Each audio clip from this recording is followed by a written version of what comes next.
Good morning. I want to welcome all of you here for the press conference this morning. We've actually titled the press conference "The Future of the NFL" because we're here in Dallas. We're actually in Arlington, Texas. We're here for Super Bowl 45, and for those of you that follow the sport very closely, you know that one of the big things just post-Super Bowl is going to be the collective bargaining agreement. So that's where the title, "The Future of the NFL," comes from, because after Sunday's game, Super Bowl 45, will be entered into a new era of NFL football history.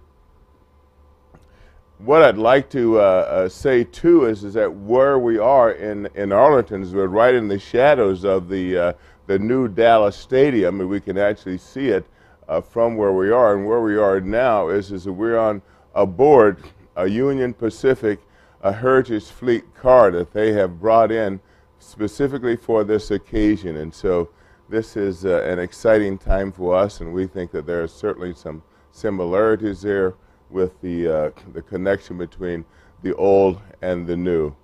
So we've called it a gathering steam because we feel like the Retired Players Association is gathering steam for this occasion. The Retired Players Association is a 501c3 nonprofit organization which is really dedicated to providing a powerful national advocacy and collegial support for the retired professional football players, their families, and the communities at large. Our area of focus is around health care for the retired players, and specifically to raise awareness and funding in support of medical research in the areas of Alzheimer's, ALS, and particularly as it relates to repeated head trauma. The RPA provides financial assistance to members suffering from these illnesses. The NFL is doomed for failure in the upcoming collective bargaining agreement unless it remembers the past, meaning the retired players. The issue of health care for the retired player is something that must be resolved during this collective bargaining agreement. And the reason we say that is because we have endured really past collective bargaining agreements where none of these issues have really gotten worked out. We really can't, as retired players, and some of us, you know, at the point where we are in our lives now, we have to go through another cycle to wait for another collective bargaining agreement. We just feel that this population, this class of retired players, will not be around. One of the things that I think that's fitting to remind us of the old players is the game itself. We have a couple of the oldest teams, the Green Bay Packers and the Pittsburgh Steelers, actually playing in the game, the Super Bowl 45. And I'm happy to say that we're well represented by some of the Green Bay Packers, who we'll hear from later. We have Dave Robinson, Marv Fleming, Jim Taylor, and you'll recognize those names. We'll have those guys come back. And from the Dallas Cowboys, we have Mel Renfro. So we have a good representation for the NFC. Disability benefits for the retired players is one of the main things that we are really interested in, because they're so difficult to obtain. The player must meet the threshold of totally and permanently disabled, and in 2006, only 284 out of an estimated 9,500 retired players, or about 3%, received some disability benefits.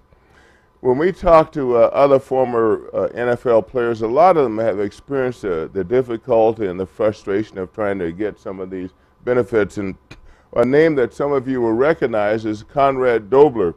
Now, it's kind of ironic that Conrad Dobler would come up with all these injuries, because those of us who played against Conrad Dobler remember that he was the one going around causing all this havoc. And so if he's got these kinds of problems, then you can imagine what the rest of us might be going through. But just a note, former New Orleans Saint offensive lineman Conrad Dobler, for instance, has been rejected by the board at least 12 times without adequate reasoning for why his ability to hold down a desk job, which technically prevents him from satisfying the definition of totally and permanently disabled. Well, this is a difficulty that most of us have gone through if we have tried to receive some benefits from the NFL. You might ask, why RPA? And I know there's a lot of confusion. There's confusion among other ball players, retired players, because there are organizations out there. But the thing is that the NFL and the NFLPA have repeatedly been ineffective in administering benefits to the retirees. Basically, they have created an impenetrable wall, a fortress which is a defense against the retired player receiving the benefits that they have worked and paid for. They have barricaded themselves. In other words, they've made it so difficult and so complicated that going through the process basically eliminates you from getting any of the benefits. Delivering the benefits of health care is a complex, difficult, and expensive problem, and for the NFL has barricaded itself against any claim. The executive director of the NFLPA is elected by the current members, not former players, and NFLPA has recently, under the new director, DeMaurice Smith, has allowed only 2 seats to be occupied by former players. This is a change, but it's not adequate. It's not enough. It's still the same old system, so in effect, nothing's really changed. These 2 members really have not been given any additional powers. The other organizations, again, on the idea of why do you have these other organizations, and I know it's confusing, and this is why I wanted to hold this press conference, because I really wanted to let people know who we are and what we've done and why we're there. Now, Gridiron Greats is an organization headed by Mike Dicker, who's a great guy and has done a lot of good work, and particularly in raising funds and having promotions and bringing about awareness to the plight of retired players. But they have basically proven ineffective in administering a comprehensive and sustainable benefits package for the retired players. Gridiron Greats is known for basically bringing these players out, and this is something that I'm not totally for. Is that where we really expose the players that are having these difficulties and having these needs.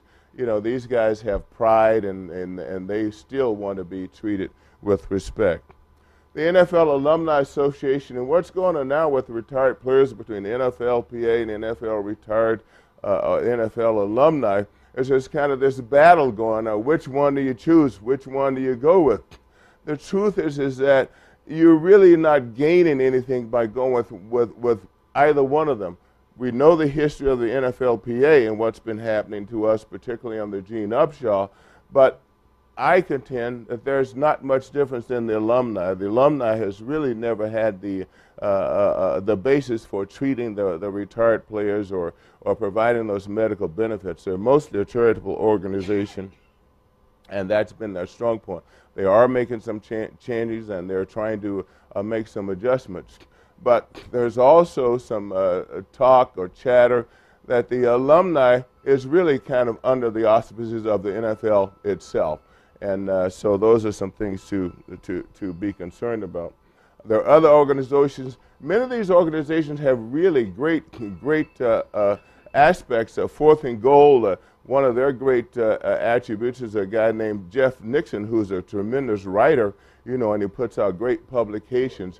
But I think that that's their strength, and maybe there are other elements that they're lacking on. There are other organizations certainly that provide many of these benefits. One of the things that I'm thinking is that we could probably bring some of these organizations together to really provide strength for us all. Basically, as we said before, that their primary concern for the NFL and NFLPA is the current players.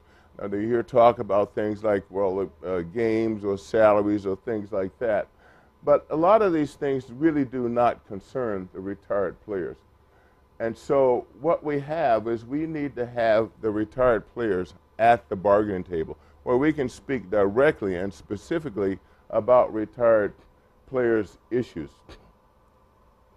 The thing, too, is I know that a lot of the younger players will go, well, you're talking about the old guys. You know, you're talking about, well, and believe me, guys, we have some differences. We have some great, concern and empathy among some of the current players. They go, well, sure, these guys built a game. We should be willing to really go in and provide some benefits for them.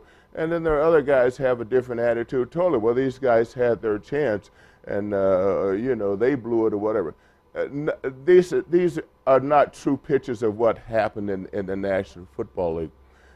What I want to encourage you is to really look at the plight of the NFL and NFL Players Association as it is right today. They are really not providing the better benefits to resolve the problems that we had when we played. The average career is still only about 3.5 years for the average professional NFL player. Also, is that imagine this: the salaries that these guys earn now, and about 7 to 8% of these guys earn up in financial trouble or financial difficulty, even including bankruptcy. So the Players Association can't claim that they are providing the services and treating the current players much better. So we think that needs to really be changed.